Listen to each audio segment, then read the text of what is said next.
යාළුවනේ සුබ සන්ධ්‍යාවක් මේ වෙලාවේ රුමේනියාවට.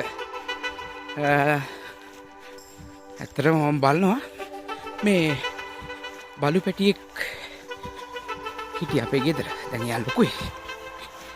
එයා මෙහාට ගෙන්න ගන්න තමයි බැරි. මොකද යනකොට තේරෙයි ඔයාලට ප්‍රධාන මාර්ගයේ දින යා මේ වාහන වලට බයයි. එන්න. පාර මාරු වෙන්න බයයි. පේනවා ඇති ඔයාලට අර ලයිට් එළිය අර පැත්තෙන් ඉස්සරහ පැත්තෙන් පේනවා ඇති. මේ මට උමනක්ම තියෙන්නේ මේ මගේ යාළුවාව මං ඉන්න තැනට ගෙන්න ගන්න. ඉතින් එයාට බෙල්ට් දාලා හිර කරලා තද කරලා බැඳලා නැහැ.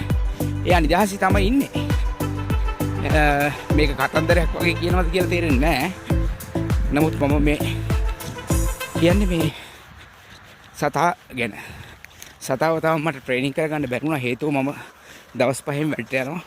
කන්න බොන්න දෙනවා. එයා ඉතින් ඉන්නවා. විශේෂයෙන් ට්‍රේනින් කරන්න බැරුණා අපේ යාළුවා. ඔයාලට පේනවා ඇති මේ ඉස්සරහින් පේනවා පාර. තව චුට්ටි වෙලාවකින් පාර පේනවා.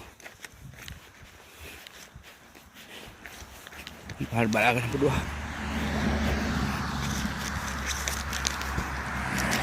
ඉන්න පාර. මෙන්න එනවා වාහන.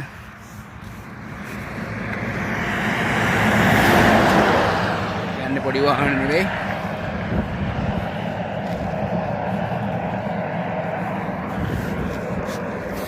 මම ඉන්නේ රොඩ් බව්. ඉස්සරහින් පේන බෝඩ් එක.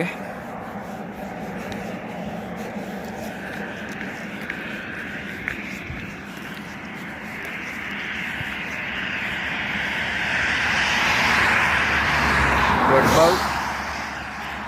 ඉස්සරහ දින කිලෝමීටර කලුම එක මම වෙන දවසක පෙන්නන්නම්. පාර මාරු වෙනවා වාහන නැති වෙලාවේ. මොකද මෙතන අපිට මාරු වෙන්න අවසරයක් දීලා නැහැ කොතනකවත්. පේනවා ඇති වලට වාහනේ එන්නේ නැහැ දෙපැත්තෙම.